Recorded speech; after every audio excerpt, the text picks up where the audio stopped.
Lovely. So good morning, everybody, to this webinar between HEPI, the Higher Education Policy Institute, of which I'm the director, and Unite Students, who've commissioned this fabulous research that has been launched this morning, with all the hard work being done by HELPIN, who we'll hear from in a little bit.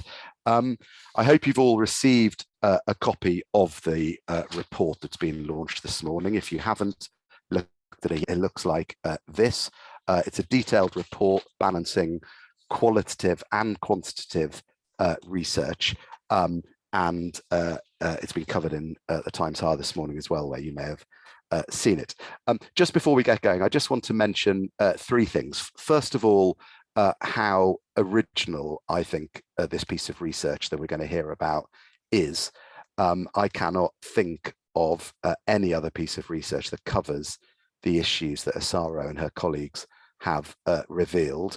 There's been lots of work, including by us at HEPI, on things like decolonizing the curriculum, but there's much, much less work on the non-academic experience of Black students. And I think this report is very original, and that's why we're so pleased to be associated with it. Secondly, I just want to note at the start, because people may not realize this, the phenomenal level of interest in this topic. We've been running webinars for the 2 years or so of the crisis, the pandemic, and this has been, without any exception, our most popular webinar to date. And we're literally hundreds of people signing up for it, and I think it does show how much interest there is in this topic, and I hope other organizations will note that and maybe think about what that should mean for their own research and output. And the third thing I want to just say at the start, by way of a beginning, is to thank Unite Students and HELPIN for getting this project off the ground.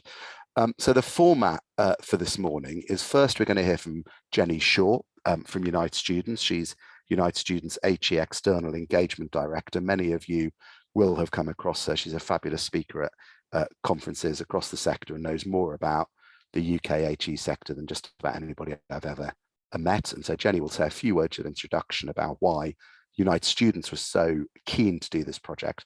And then we'll get into the meat of the research, and we'll hear from Osaro Otobo from the HELPIN partnership, who's led the project with other colleagues at HELPIN.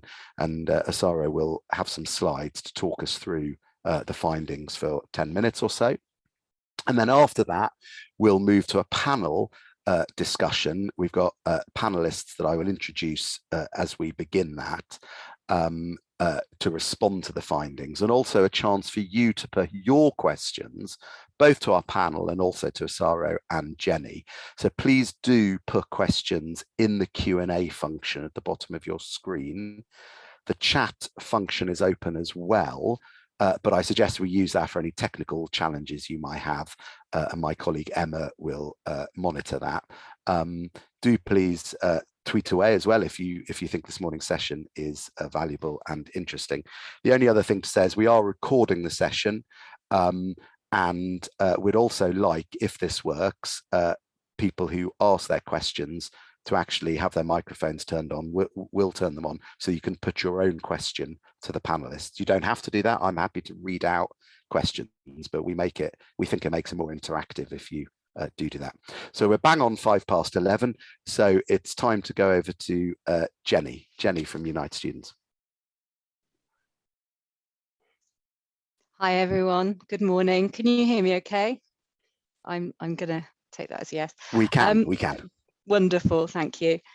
So I think the first thing to say is thank you for your interest in the research. Nick's talked about the overwhelming interest there's been in this webinar, and actually we've noticed that throughout the project, even from quite an early stage. And I find that really encouraging that so many people are interested in this issue, which is close to our hearts too. So I hope that today we can share some insights and recommendations that are going to help you, and especially help you in taking action on the findings. It's been a project that's been, well over a year in the making, and I've spoken about this before. Some of you may have heard me say that it was sparked by comments that Black students made to me early in 2020, so before the pandemic, as part of a piece of research we were doing about student safety and sense of community. And you can read on my blog on the HEPI site exactly what it was the students said. But in the context of that wider study, they were quite small throwaway comments, but they spoke of exclusion, they spoke of a different kind of experience in that non-academic space, something I felt that was probably the tip of an iceberg and that we needed to really understand more about. So that was how it started. And then just a few months later, of course, we all saw the murder of George Floyd. We saw the resurgence of the Black Lives Matter movement. And it was an opportunity to listen and learn. I think we all felt that, but I think as well, many of us felt it was really important that it wouldn't just be a moment in time, but actually something that would lead to that much needed long-term change. So that was part of the background to the project as well. There has been quite a surge of interest I've noticed within the student accommodation sector in the last year or so on issues of equality, diversity and inclusion, EDI. And it's really great to see. So even at the fairly hardcore property conferences where normally there's a focus on buildings and finance and so on, it's EDI all the way over the last year. And it's really great to see, but we can't take effective action on the things that we don't know about. So to harness that enthusiasm, we really needed to get the facts. And that was what this project was all about. And it was a surprise that there was no existing research into the experience of Black students in student accommodation. So we set about listening and learning. And one of the reasons it was important to do this, I'm sure it's the same for others in accommodation, we don't get to hear that many reports of racism from students. Now, I don't think student accommodation exists in a bubble. So rather than thinking, we're somehow immune from what happens in wider society, it seemed like a better idea to go and find out what we weren't hearing about and why we weren't hearing about it. And in order to do that, it was really important that we had a Black research team to lead on this research so that students could feel comfortable in sharing their experiences. And so at this point, I really do want to thank the helping team, Osaro, Iyiola, Lenny, Nick, Laura, Susie, not only for their excellent work in carrying out the research, but also for their patience, because we have worked through the best way to present this material in a way that's rigorous and authentic, and also engaging and actionable.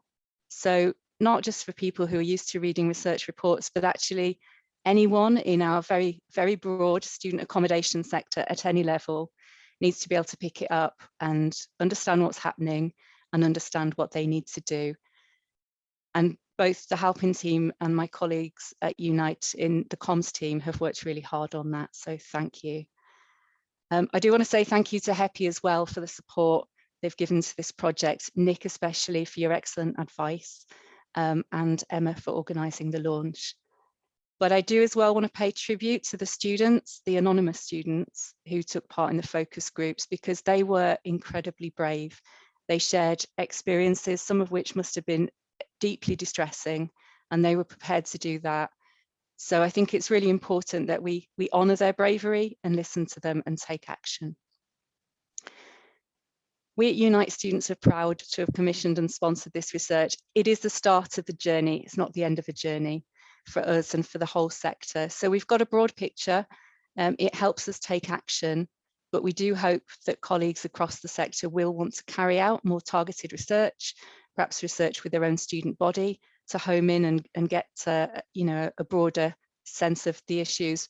And that actually when we're taking action, which I hope we will, we'll be able to share that effective practice along the way and help one another to improve our offer to Black students and improve their experience. And we've got a couple of ideas on that, which I think Sam's going to share with you. So this project has been about listening to Black students and Black colleagues. So with that in mind, I'm now going to stop talking and I'm going to hand you over to Osaro, who is going to share more about the research itself. Thank you. Thank you, Jenny. I'll just take a moment to share my slides. Can everyone see the slides? That looks great to me, sorry. Brilliant. Hello, everyone. It's so good to be here and see so many of you here today to hear about the findings of the report and see how we can work together to help better the experiences of Black students in accommodation. So let me move on to the next slide. So this project has sought to help to improve the experiences of Black students in accommodation. And as mentioned by Jenny, it was a Black-led research project. The team have all worked in tackling racial inequalities in the higher education sector and outside of it as well, through research, campaigning, and teaching. As well as it being a Black-led research project, we felt it was important to make sure that intersectionality played a part. So between us, there is a mix of various characteristics, including age, gender, UK versus international student experience. And with that in mind, it helped us have multiple lenses on this research project, and also allowed for students and staff to feel more comfortable opening up to people who looked like them, or people who had similar experiences to them. So thank you to the research team and everyone that has supported this process. So with this project, racism in higher education, we know it has been an ongoing conversation. We know it exists, we know it's an issue. There have been multiple reports that have talked about how racism impacts the student experience. When we talk about racism in higher education, a lot of the conversation turns towards the Black awarding gap and decolonizing the curriculum. The conversation often strictly looks at academic achievement, but we know that when you go to university, our experience is much more than our degree. We know that the wider student experience plays a part in what we achieve at university, whether we drop out, whether we struggle, whether we excel. When we look at where students spend a large proportion of their time and spend a large proportion of their money, accommodation often is the answer. When talking about accommodation, often the conversation turns to the price of accommodation. And as mentioned, there is limited research on the experiences of students in accommodation. Where research has been done, there is limited research on the experiences of Black students in accommodation, due to the focus being on maybe Black, Asian, ethnic minority, BAME students, with no granular ethnicity data being collected. So the focus for this research project is on Black students of Afro-Caribbean descent, and this also includes mixed Black students. So this research project has elevated the voices of Black students, and insights were gathered from staff and students through surveys and focus groups. So here are a few headline statistics that are embedded into the report, and I'll read out a few of them. So more than half of Black students surveyed report having been the victim of some form of racism in their accommodation, and over 2/3 of all student respondents report having witnessed acts of racism. Black students report an overall less positive experience in their accommodation compared to white students. Only 43% of Black students surveyed feel a sense of belonging in their accommodation. 3/4 of Black students report some level of impact on their mental health due to racism. This was compounded by the lack of support and difficulties in finding Black counsellors who had the experience to understand the impact of racism. And less than half of Black students agree with the following statement: there is a zero tolerance policy on racism in my accommodation. So quantitative data is key for us to monitor trends, take actions. And I hope that being able to see these headline stats really shows you how much work there is needed to be done. Often in research, the focus can solely be on quantitative data and not a lot of space is given to the qualitative data, so the actual words of the participants. So for the next few minutes, I will highlight some of the words of the students who took part in the focus groups, and these show you their very real lived experiences. So in the focus groups, some key themes arose, and when you look into the report, each of these key themes have subcategories that dig a bit deeper into exploring the causes behind what the Black students have experienced. And as I read these quotes, it's important to stress that this is how the students feel and this is their perspective. So please listen to them carefully and respect that this is how they feel, this is their perspective. And embedded into the report, we've got recommendations on how to help Black students with the experiences that they are feeling. So the next quotes are about the feelings of Black students, which can include feelings of isolation and the impacts on their health and well-being. I was the only Black person in my accommodation. My housemates were very social and brought a lot of their white friends with them. I would have liked to have my friends over more often. However, when I invited them, my flatmates would complain about the noise. This made me feel very uncomfortable. And this is about the isolation that Black students can feel in their accommodation. There are lots of incidents where they would stop Black students and ask them for ID. And this is feeling lack of respect from staff, feeling profiled by staff members. So the next set of quotes are about the environment, the thoughts about the environment that Black students are living in. There needs to be a more diverse, easily accessible group of staff. In accommodation, it is vital that people feel comfortable and have someone who is equipped to handle these situations.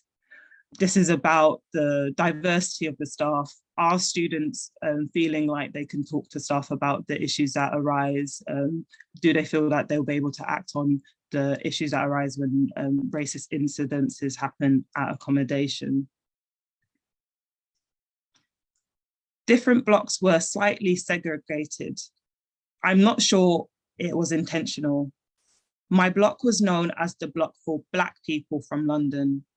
I think it was probably intentional because there was also a block with mainly white students. And this is about the perceived ghettoization by accommodation providers. And embedded into the report, we talk about how the accommodation process, the allocation process can be looked at to ensure that whether it's intentional or not, you can be more mindful about how to have a more diverse range of students in accommodation. Relationships. So this next quote is about the relationship that students felt with the staff and the lack of policies and on race and racism. So there are no real policies. I know there was an email address to contact, but I'm not sure they would work because I feel the staff are not well versed with dealing with issues like that. And as we can see, this is something that comes out again and again when talking about the experiences of Black students. They have a lack of trust, or they don't believe that action will be taken if they were to report incidences of racism in their accommodation. And this next quote further dives into the thoughts of policies and procedures. It's hard to take indirect racism seriously when most members of staff are white. They don't understand the gravity. There is also the problem of relying on proof to address situations. Even if they say they would chase it up, you don't hear back. And unfortunately, this is a very, very common thing that arose through our focus groups. Some people felt like there wasn't any point of coming forward to report incidences if they didn't have proof in black and white. And that later has a knock-on effect on people, other Black students feeling like they could come forward to speak up about any issues that may arise. And the next set of quotes are about the experiences of racism felt by the students in accommodation. And this one is about other people saying racist things. So I found out that one of my flatmates was quite racist. She said a lot of racist things behind my back, which showed that she was conscious of what she was doing. I had a friend who had an afro, which students would always touch, and she really hated it. It made her go into her shell. So those were just a few quotes that came from our focus groups of Black students.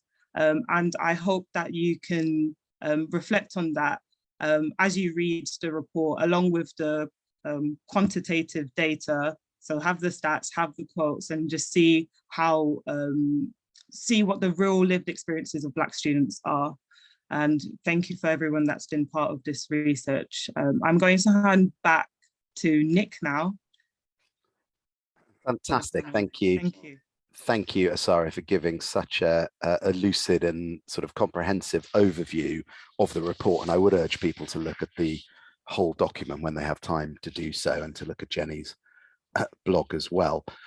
So we're now going to move over to the panel, and we've asked our three panelists to speak for around 7 minutes each, which should leave us then time to put your questions to the three panelists, and also to Osaro and Jenny as appropriate.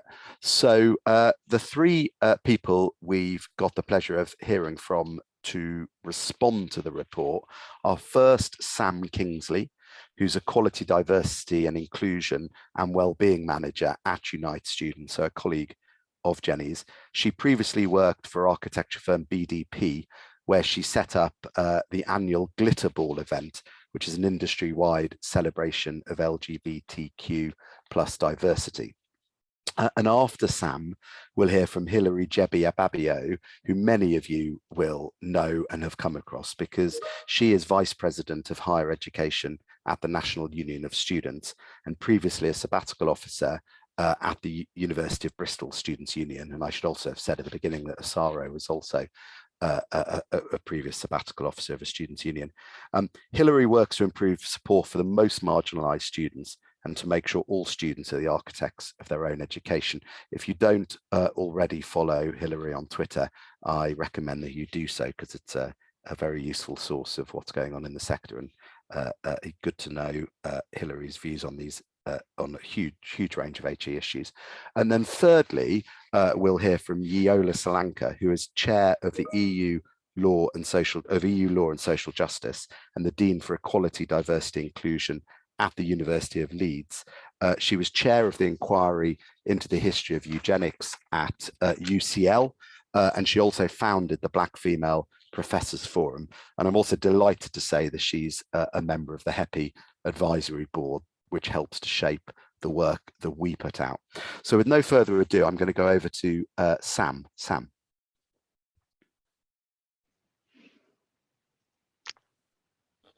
Thank you, Nick. Good morning, everyone. This research and similar work is why I do this job. I was appointed after this research was commissioned, but pleased to be welcomed into an organisation that is actively working towards creating change, and I'm proud to have been able to contribute to this groundbreaking piece of work. Research means absolutely nothing without action, And the beauty of this report lies in the opportunity it presents us with to channel our resources collectively to deliver positive outcomes. As you'll see in the research, the impact of racism, microaggressions, and hostile environments have a direct impact on whether students will thrive or merely survive. And this is something that I have experienced firsthand. So I'd like to take you back a few years. As you know, my name is Sam Kingsley, but Kingsley's not my family name. My parents, having experienced education in the UK, decided that in order for me to succeed in the country that they chose to make our home, they would give me a Eurocentric surname and only speak to me in English, the exact opposite of what I hope to be able to do one day. But they did this to give me what they felt was the best chance, in a space where they'd both at times experienced extreme discrimination. During my education, I was often, as many other Black people were and are, impacted by the racialized environments in which I studied, experiencing a range of discrimination from the out and out racist in the playground to microaggressions and unfair teaching practices. So when I was about 9 years old, my father, realizing that it had not had the effect he'd imagined, decided to change my surname to the family name, Wananchiku, which is a strong Zambian name and means son of days. It wasn't until later, when I had to undo the chaos caused by switching surnames and chose to simplify things by returning to the name I was giving at birth, that I realised whilst it had not had the effect expected in the face-to-face setting of education, it was far easier, for example, to get an interview, far easier than it was for my extended family and peers who had names of African origin. I realised how wrong that was and how much still needed to be done. And that experience has always stayed with me, leading me on a journey to why I'm here today.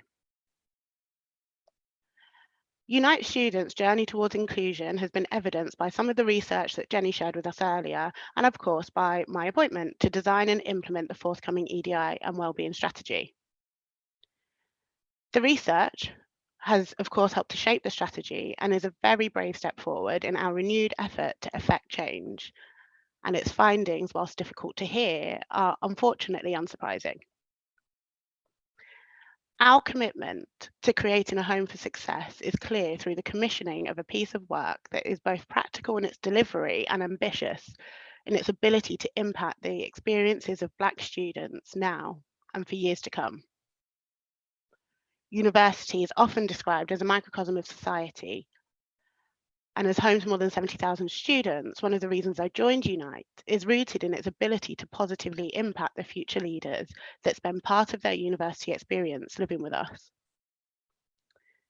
Creating inclusive environments where Black students are supported is, at this pivotal part of their lives, is crucial to the betterment of not just their experiences within university, but also their impact in wider society. The report points to many clear and actionable recommendations, which over the coming weeks, months, and years we will address. Most notably, the findings around the impact of racism on mental health and the lack of suitable support provision for Black students, as well as the need for greater diversity and diversity training amongst staff in the sector. The pandemic, for many people, highlighted the need to constantly and consistently take care of not just their physical health, but also their mental health. And in recent times, global media have reported and spoken at great length about student mental health. The research discusses the need for a more targeted and specialised approach towards mental health provision for Black students, and we are responding to this call to action by seeking to collaborate with mental health organisations to fund the training of therapists of Black heritage, as we understand that the sector is grossly under-resourced, which can make it more difficult for Black students to access the support that they need when they need it. Included in our strategy is the development of a diversity leadership programme open to employees of Black heritage, contributing towards our commitment to increasing ethnic representation within management. This type of positive action will support the creation of a more diverse talent pool across the student accommodation sector. We've also begun to develop and deliver through our academy skill sessions for line managers, ensuring that they are given the tools needed to confidently hold consistent conversations with their teams around EDI and wellbeing, assisting them with facilitating inclusive environments for the students that live with us. Where some of the recommendations address universities specifically, we want to work collaboratively, creating a national working group comprising of key national stakeholders. We also plan to host a sector-wide roundtable inviting EDI leads from across the HE sector to listen to the voices of Black students and action change. And it has been absolutely fantastic to see the engagement from other organisations, many of whom are here today, and the drive to also affect change. This isn't just an opportunity for Unite students, but for all of us in HE. A great example of this is a project that we've already started developing with Newcastle University towards achieving their commitments to the Race Equality Charter. The research and the actions we are taking in response will strengthen our commitment to continuing to create room for everyone.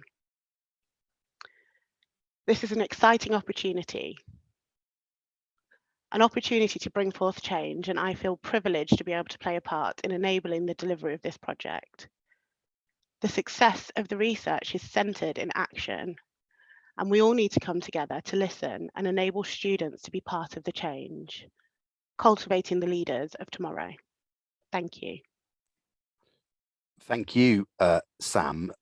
Just before I go to Hilary, just encourage people to put any questions you'd like to put to the panel in the chat. I've got lots of questions I could ask, but it'd be much better to have questions that the audience would like to ask. I think otherwise you'll get bored of my voice. So let's go immediately over to Hilary from the NUS. Hilary.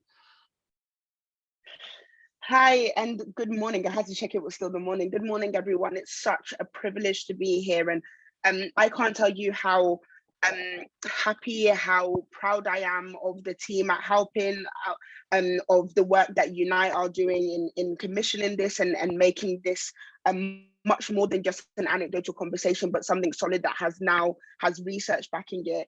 And how timely I feel that this report is in powerfully telling the stories of Black students' experiences in accommodations, and how that has continued to further their experiences of racism, of prejudice, of injustice, and negative experiences that they continue to face at university.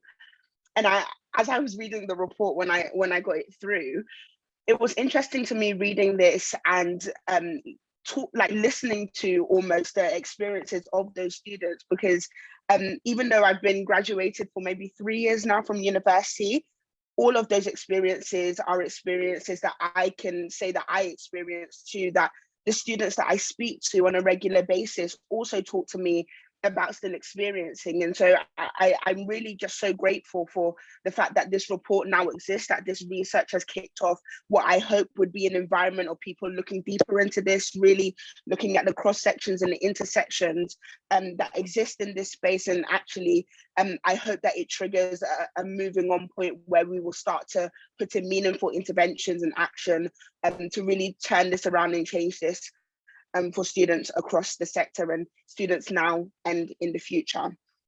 And so there's a few things that I reflected on when I was reading this report. And I think some of the things that were in there were really powerful in sort of demonstrating and really bringing to life how important it is for us, firstly, to understand that the experiences that we're hearing about in this report, I'm sure many of you will know that they're not new. You know, this isn't the first time Black students have spoken about experiences of racism at university. It's not the first time that they've spoken about these types of experiences at university, from the touching of hair to inappropriate sort of remarks made at them and behaviors made towards them within university environments, to the fact that they don't feel that they are able to fit in and find communities where they are able to feel safe and feel free and open to be themselves without them being worried about some level of racism, prejudice, or discrimination coming their way. I think this is really interesting because whilst it is a validation of all of those things, and the things that you see in this report really do strengthen those experiences that we already know about, I think it's a big signifier for all of us here in the sector. I think, you know, being somebody that's been working actively in decolonizing education, one of the biggest things you would have heard me speak about, and I will continue to speak about, is the fact that when we are talking about fighting racism, when we are talking about decolonizing, it goes far beyond the curriculum, far beyond the academic settings of the university and educational experience, and really has to be something that is holistic and wide-reaching when we think about it being something that has to happen in all parts of our sector and our institutions for it to actually be meaningful and impact the lives of those that are experiencing it. And so, you know, I think it's really important that this is a signifier for us all, that we can't just, you know, start and stop at decolonizing the curriculum or doing initiatives around mentoring or some of the things that really feed into the academic experience exclusively, but actually we need to do more in thinking about the holistic experience of Black students at university. The second thing that I wanted to say is that I thought it was especially clear in how these experiences were communicated that they transcend direct instances of racism. And I thought that was really interesting in how it was expressed in the report. I think that there's a lot of times when Black students speak about their experiences, and it's really easy for people to think that these can sort of be boxed in to certain categories. You know, it can be boxed into, I don't know, a curriculum that is largely Western and has racism sort of embedded in it. It could be boxed into mental health. It can be boxed into different boxes. But I think what was really powerful about this is that a lot of these experiences, if I could say so, all of these experiences transcend sort of boxed in categories of what the experiences of Black students look like. And so it's really important that when we're reading this report and when we're thinking about what needs to be realized and taken out of this report in terms of the things that we need to learn, it's important that, you know, for us to really understand how to tackle all of these issues, we must be so recognizant of the fact that it's the environment and it's the way that these environments have been built that continue to allow racism in all its forms to continue, whilst whilst it continues in ways that aren't always overt, direct ways that racism might be identified, but those more implicit environmental contextual factors that continue to make, you know, university settings, especially accommodations, feel unsafe and unwelcoming for students. And I wanted to pull out a few pieces of data from this report that I thought were particularly powerful in you know, representing this. It was interesting how 28% of the students surveyed in this report talked about there being a lack or no culturally relevant services. And I think this is something that lots and lots of Black students can resonate with. I went to Bristol, for example. It isn't very well, the university isn't very well known for being a very diverse area. And so I know what Black students are talking about when they say that, you know, they can't find shops where they can get the hair products they need. They can't find shops where they can buy the foods that they normally eat. They can't find places where they can meet people like them that could support them in sort of blending into the community and getting into the things that really remind them of home and enable them to feel included and welcomed into a community. I think it's really also interesting when we hear about, you know, a lack of diverse staff in accommodation, that it reflects the little support in accommodations for students. And I think it cuts through especially for students that are having responsibilities back home. And this is very common with Black students, that a lot of Black students have responsibilities that are away from the university setting. And so the mental health support they need goes beyond just what is offered on campuses today and needs to go further in supporting those students more. And I think it's interesting that as we went on to continue to read this report, I thought it was really important to pull out the fact that a lot of students talked about the fact that, you know, it wasn't just incidences of staff doing things that made students feel uncomfortable, Black students feel uncomfortable, that was the issue. It was also with students to student, peer-to-peer interactions. And so I think the third thing I want to talk about is how important it is for us to, you know, remember the fact that although we've done all of these incredible things around unconscious bias training and, you know, all of these mandatory workshops or even optional workshops sometimes around how we deal with race and how we deal with making sure that campuses are safe, and the ways that we interact with Black students and staff and other students of color is appropriate, is supportive, is inclusive. These just do not go far enough. And I think this is well represented in the fact that students are talking about not being able to host friends over. People are talking about some of these more micro ways that they are made to feel that they can't be free and can't be open and can't feel safe in their accommodations and in their university environments.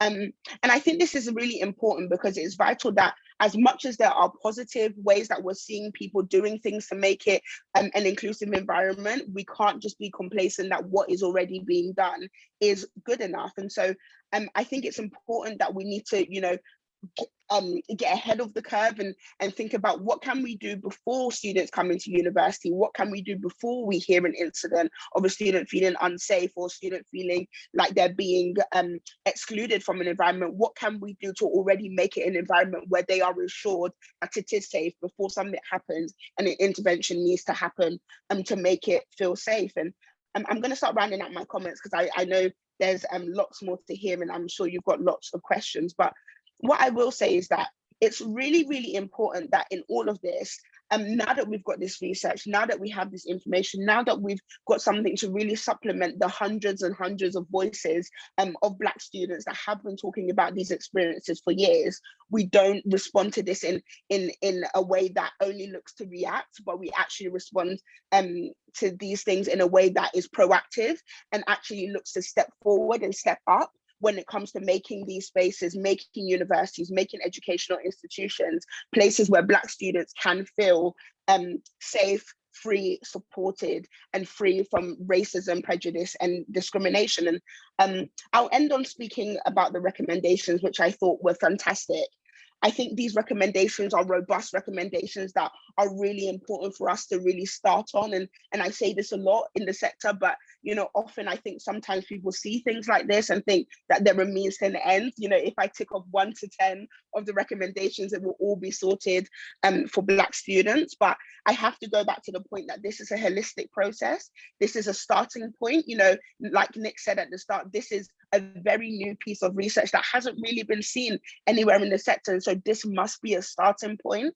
And we have to be willing as a sector to continue to evolve and grow in making sure that the interventions that we put in to ensure Black students feel safe and included on campus continues to grow and evolve, and listen to those voices to make universities places where Black students can thrive and not just have to continue to survive under conditions where quite frankly, it's become untenable for them. So I'll stop there because I'm sure there's going to be lots of questions and lots of things that we can draw out.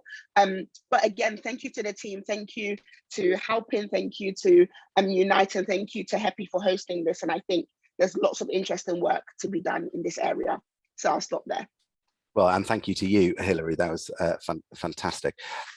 So I'm going to go straight with no further ado to Iyiola Solanke, who I introduced a moment ago, to hear what she has to say, and then we'll put the questions that are now flooding in to the panel afterwards. Hello. Hi, thank you very much for inviting me to speak at this event. I'm not sure what more I can say, really. The previous two speakers have said it all very, very well, but I'll try to just give my 2 cents for what it's worth. But just to reflect on Sam's story, I was very moved by her story that her parents gave her a Eurocentric surname. And it's something actually that many parents from Africa do in order to ease what they do this, as Sam said, because they think it will ease the path of their child through the formal education system. And my parents did the same, not with my surname, but with my forename.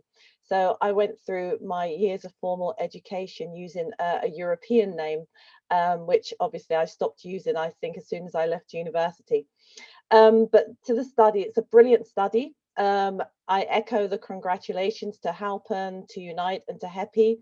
And to all those who thought about and organised this study and wrote this report, I'd be very interested to know actually the genesis of this study. Where did the original idea come from? How was it developed? And I just want to congratulate all of those who played any part along the route to the production of this report. It is very robust. And as Hilary has just said, it does move us away from having to rely on anecdotes. It did make me sad because it's been decades since I graduated. But sadly, I can relate to these experiences, and it makes me very, very sad that they're still happening. It really is a shame that more hasn't changed. It's long overdue. As the report says, the impact of racism on non-academic aspects of student life has been largely ignored. But if we do take our work on belonging seriously, and this is something that many universities are now engaging with and devoting lots of resources to, if we do take that work seriously, and if we do really want to make a sustainable change, then we must tackle these challenges, excuse me, these challenges in student accommodation. Because as the report says, excuse me, where you live, who you live with, and how safe you feel in your accommodation is crucial to student success. And of course, this is instinctively true.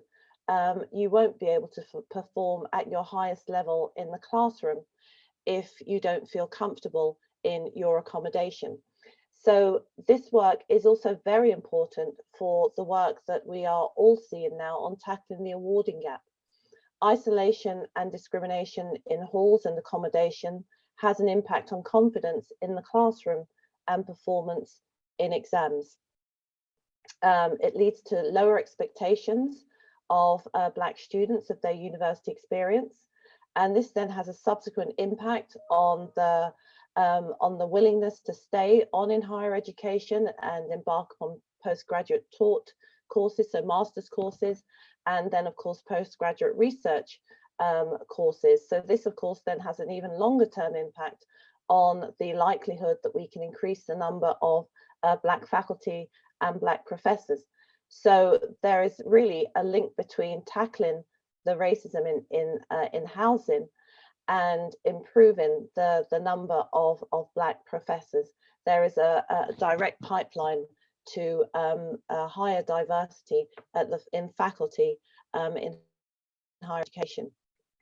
I think Hilary has already mentioned the issue of hair care, which of course I relate to. I smiled when I read that, as that has really been a drama of my life as a mobile academic, not just in the UK, but also internationally. And I remember being with friends outside of London and stopping random Black women who passed me on the street and asking where they did their hair. It's tough, and it really is something that it wouldn't take much to address. So I did stay, just to say a bit about my university experience, living in university, my experience of living in university accommodation. I lived in halls. It never really did feel like home. And after the first semester, I felt so estranged that I thought about dropping out. And the irony of it is, I went to university in London. I didn't dare to leave London because I just thought the rest of the country felt like a Wild West to me. I did not want to risk stepping out of my safe London bubble, but just going to the other side of London felt alien enough to me that I wanted to go back home. Maybe that speaks to the parochialism of Londoners, I'm not sure, but it was also the experience of living in halls, where it was nice to meet students from other parts of the country, but I often felt that they just had very little idea of who I was and my culture. I was expected to be a drug dealer and expected to love hip hop, and I honestly thought this is just too reactionary, and I don't think I could stay here. But thankfully, I did stay, and I completed my studies, and I fully enjoyed my studies. just to say a few words on solutions. Obviously, universities can and must do better. It's wonderful that the report does make very clear recommendations, and I look forward to helping to carry those recommendations through to reality. I think it's important that universities need to find a way to make students want to stay. I think Black students have shown that they're adventurous. They're willing to go to campuses that are not well integrated, as Hilary just said. She went to Bristol, but universities need to reciprocate and really do need to do what they can to encourage students to stay, because that's also a way to then diversify the faculty and diversify professional services. I very much like the idea of decolonising accommodation. And I think there are many different aspects to this. Hilary made the point brilliantly about the environment. It's not just about what individuals do, but it's about what the context they are in enables them to do. So we need to look beyond individual responsibility and think about what institutions can do to make the environment not only safe, but also a place where discrimination cannot be even imagined, let alone condoned. I think there's a lot more that universities can do to ensure that students, Black students, are connected with more than drugs and hip hop. There's a general lack of knowledge about the empire and about colonial history. And again, it's an institutional responsibility to make sure that individuals know about that. I think that institutions are doing a lot to try to create a culture of success, but that has to extend to accommodation. In relation to mental health, again, shocking data brought out in this report. And I would encourage institutions to think about peer-to-peer support. There's really no use, as the report says, expecting Black students to share traumatic experiences with white counsellors. The fear of gaslighting is very real.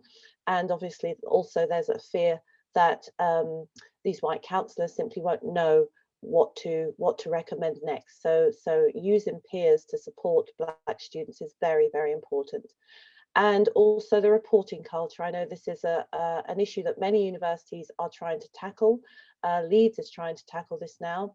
It needs to be improved, and not only within the institutions, but it might be time to set up an independent national body where incidents can be submitted and followed up. So I'll stop there and say again, congratulations and thank you to all those who took part in producing this report. Well, thank you to you and the other panelists. I'm going to go straight into the Q&A because we've had quite a lot of questions and there is an upvoting function. So I am going to respond to that. In other words, I'm going to put the most popular questions to the panel because we won't go through every question. So I'm going to go first to Vicky, and we're going to try, you're not obliged to read out your question, but I think it's always better if the people get to ask their own questions. So we're going to try, Vicky, to turn on your microphone so you can put your question to the panelists. And I'll take a few questions together so that we can try and get through as many as possible. Vicky. Hello, Nick, can you hear me? We can, brilliant. Hi there. So panel, I just wondered if there was any differences in the geographical results across the UK. Great, thank you. A nice crisp question. Other people have asked similar questions as well, actually, about the scope of the work. Did it cover students across the UK? And were there, as Vicky said, any differences between them? I'm going to go to Naomi next. The order keeps changing. Let's go to Naomi next and then Kelechi afterwards.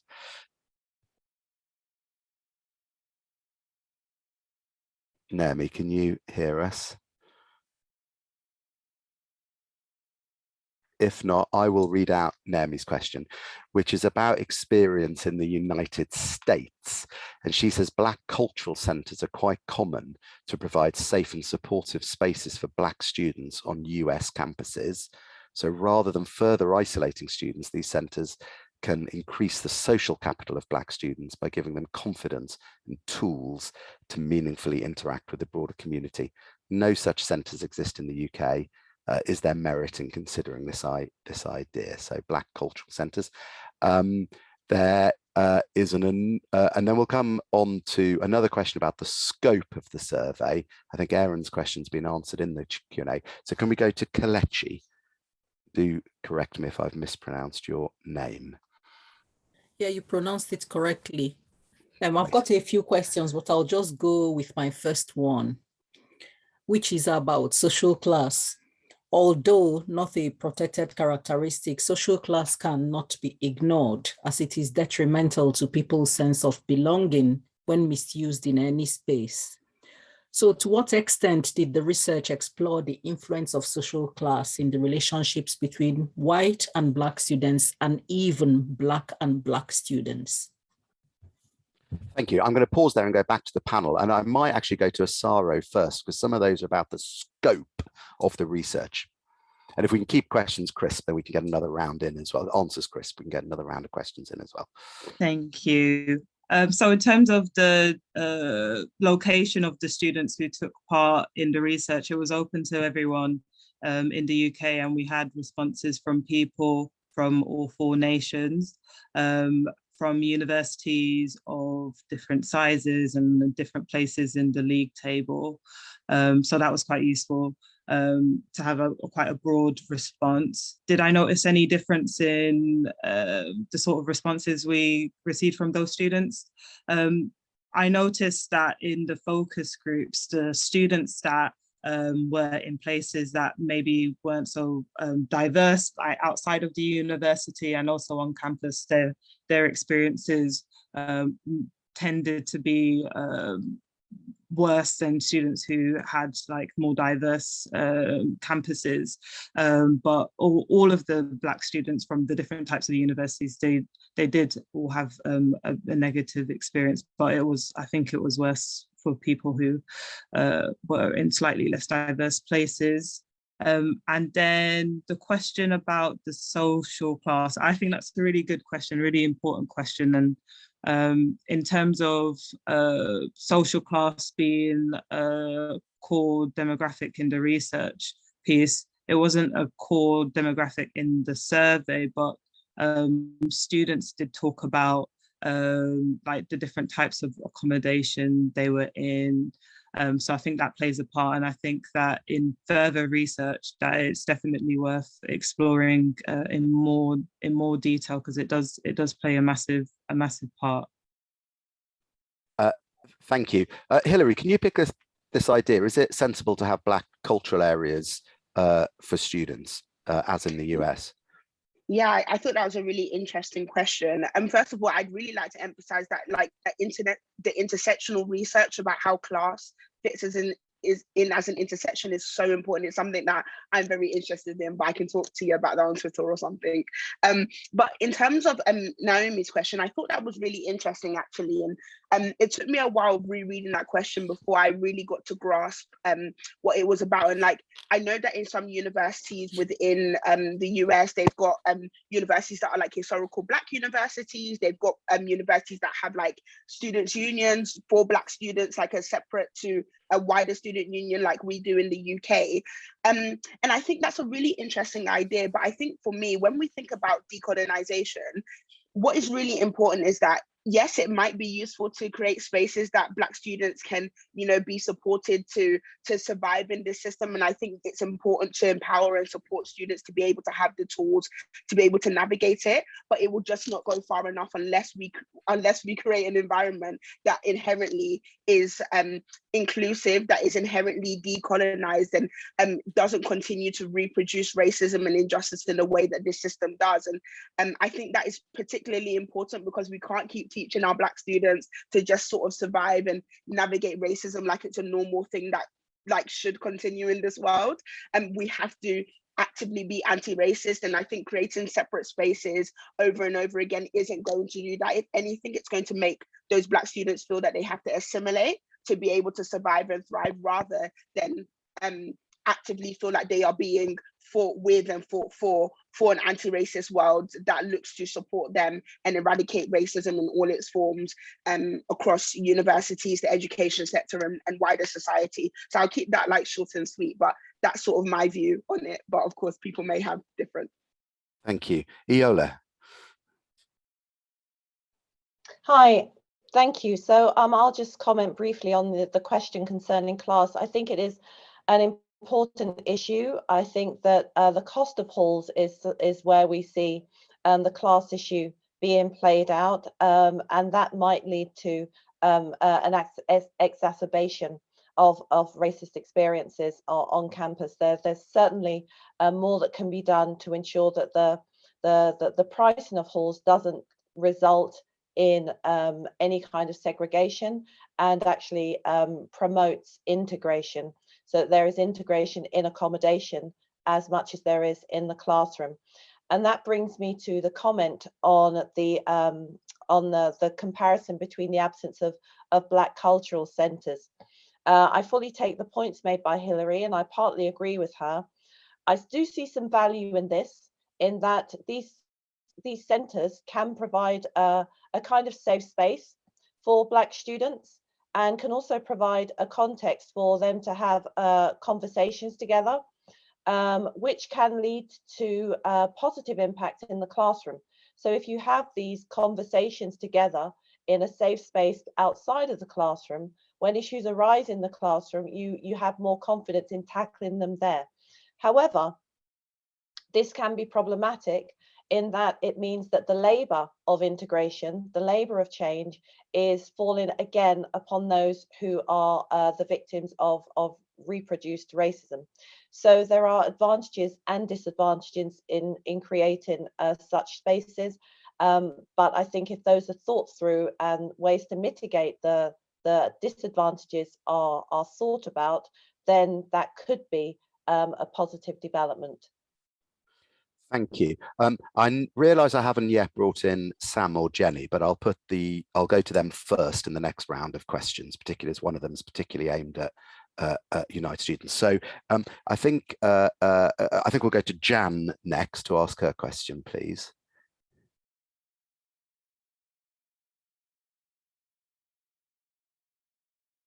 Hi, Jan.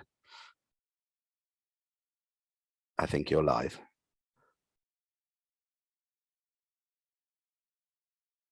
It says on my screen Jan's unmuted, but I can't hear her. So Jan, we'll give her one more go, otherwise I'll read out your question. Hello, can you hear me now? Hi, we can now, we can. Yeah. Oh, I love technology. Thanks very much to the panel and everybody this morning. That information was really useful. I've had a quick flick through the report, and there are some really challenging points, sadly very needed.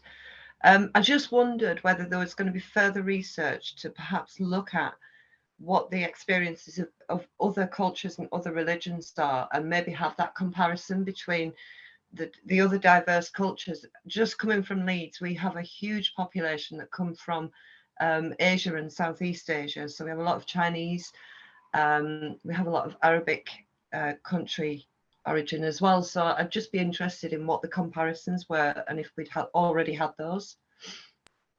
Thank you. And we'll put that question to them in a moment. I think I'm going to go next to Athena, if we can.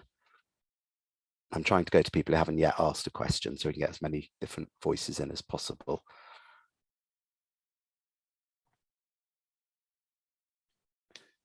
Athena's question is, I think, Athena, interrupt me if I can't see you on my screen, so interrupt me if you suddenly come on. Athena says, thank you for excellent presentation so far. Reading the quotes from Black students, I wonder if the experiences conveyed are exclusively about the juxtaposition between Black and white students, or whether there were tensions or experiences which related to other groups, e.g. Asian students. So that's a good and challenging question. Thank you. And then Sophie, I'm going to go to next. Sophie Williams. Sophie, I think you're live. Just need to unmute. Hello, sorry. Can you hear me? Great. Thank you. We can. I'm just super interested, Sam, in this program you mentioned that Unite are helping to fund around supporting people of Black origin to get into student support services and counsellors and therapists, because I think that is a real issue across the sector in in students of colour not necessarily feeling they have people in those services who they can relate to. Thank you. Which is your own institution, Sophie? Worcester. So like Worcester. many of the people in the chat, not enormously diverse. Great. Well, thank you for that question. So I'm going to go back to the panel. I promised to go to Sam and Jenny first on this for the voice from Unite Students. Sam. Thank you. So the question Sophie just asked, I suppose for me has been really the most important thing to do with the research in terms of outcomes and action was to make some change in this space. There is a long road towards equality and a long road towards fixing racism, but what we can do in the immediate is provide support to students who are experiencing racism. So the programme is very much in a conversational space at the moment, and we are planning to make this a long-term commitment. This is by no means a one-off piece of work, but enabling the increase of the number of Black therapists or therapists of Black heritage is really going to help students who can often be exhausted by going to therapy just because they have to explain every single thing. So I think that's the big thing. And then also just collaborating with organisations who already exist to support student mental health, in encouraging them to understand the impact of race and developing their own programs, so that this is not just for Unite students, this is not just for students that live with us, but across the sector and actually into wider society, there is a need for more targeted mental health services. And I think this is a way that we can definitely help to increase the number of therapists available. Thank you, Sam.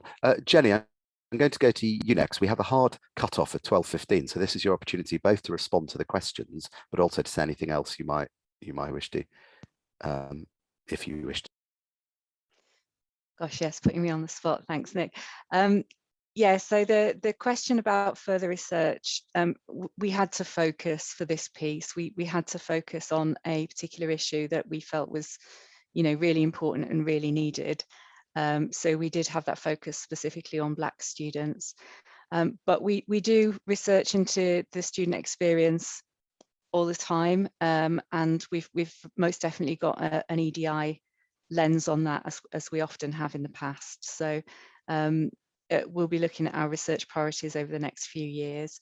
But we also do want to encourage other research as well in this space. And one of the things that we're really keen to do is bring together, it's been mentioned, a national working group, just to look at how, as a nation, as a sector, we can respond. And that will include working with people who are in a position or who are already commissioning complementary research to this, to get those learnings as well. I think that was all I needed to cover. Thank you. At this point. I'm going to go. Oh, sorry. Yes. Sorry. So the focus groups were focused on uplifting the voices of Black students, but the survey that we did put out went out to all students. So we do have granular data on not only Black students, but white students, Asian students. So we thought that was quite important to be able to compare that. And then there was another bit that I just wanted to add on. So there was a question about different cultures, and there is a part in the report where we talk about how if there's a lack of facilities for people from different cultures, for example, a space for Muslim students to pray, it also contributed to a feeling of exclusion. So that's somewhere in the report. I just wanted to add that quickly. Thank you, Osaro, and I'm sure Halpin would be in the market for doing further research if people wanted you to commission you to do so in this area and other related areas. I see some people nodding. So I'm going to go to Iyiola next. I believe you have to leave us at 12:15. So I'll come to you next. It's your chance to add anything you want to say. I'm also keen to ask you if there's anything in the research that surprised you. But anyway, pick and choose whichever points you'd like to respond. No, I don't think I have anything to add. I think the idea of follow-on research is a very good one. And it would be great if this particular piece of research could be done every year or every 2 years. I think that would be an important way to show progress, because we hope that there will be progress. Was there anything in the report that surprised me? Sadly not. I wish there were, but sadly not. Perhaps the other panelists found something that surprised them, but well, I suppose the only thing that surprised me was that the same issues were still prevalent so many decades after I left university and stopped living in halls of residence. That surprised me and saddened me. Thanks. Thank you. Thank you. There's at least one comment in the Q&A saying they were also saddened to hear that not much had changed in the intervening period. Hilary, the final word to you from the ONUS's perspective. I think there's much to be taken from this report. I definitely thought that whilst a lot of the report was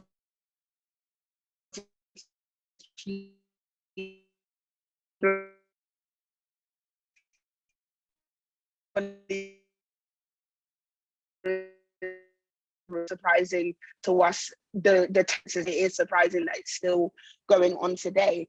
There was one positive thing in the report that I thought was really, really interesting. It said something around more Black students felt that other students were standing up for them and calling out racism where they saw it. And I thought that that was a really positive piece being pulled out, that the more people are being educated and the more that they are aware, the more they are likely to catch these issues and confront them head on.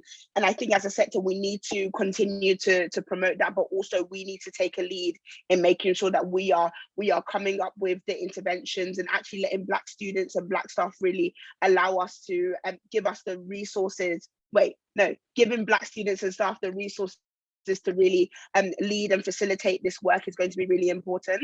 And I think there's lots more for us to do. And so I think our only perspective to bring is that this continues to be an issue that needs to be confronted, and decolonization, I'm always going to say, is one of the massive solutions if we're going to see an anti-racist sector that doesn't reproduce this years and years and years to come. So yeah, I'll stop there. Well, thank you, Hilary. And I certainly been an educative process for me as we've seen this research take off. I've learned a huge amount, and I think some of the people in the chat and the Q&A have made similar points. And I'm sorry we haven't got to all the questions. We do have a hard and fast cutoff, but we will save all the questions and email them to all the participants. And I think everybody's email address is on their website if people want to follow up with particular questions. So I'm going to call it to a halt now with just some thank yous. First of all, thank you obviously to Unite students for getting this project off the ground and funding it. These projects are not cheap and they do need resources applied to them. And it's fantastic that Unite students have invested their money in that way. Thank you to HEPI, because again, the project literally could not have existed without them. And thank you to all the people who've spoken this morning. This event obviously has relied on you to be a success. The role of a think tank like HEPI is to make people think. And I think this research, almost more than any other I can think of that we've been associated with, is already doing that. And I hope it's the start of something, including the start of implementing those policy recommendations listed in the report. And I know Unite students and HEPI would be happy to talk to institutions about delivering on the commitments that are listed there. So I just want to close by also thanking my colleagues, Lucy and particularly Emma, for getting today off the ground. Emma's been behind the scenes making sure it goes smoothly, and Lucy helped put it all together. So thanks to them as well. Thank you to all of you for attending. If any of you want to continue this conversation via the HEPI blog, we'd be very keen to hear from you, particularly my new colleague Laura Brassington, and we'd like to be part of that ongoing conversation as well. So thank you so much for attending. There is a recording of this event if you want to listen back to it or share it with your colleagues. The Unite students will be making available. And thank you once again to everybody for being here this morning, this afternoon. It is now. Thank you.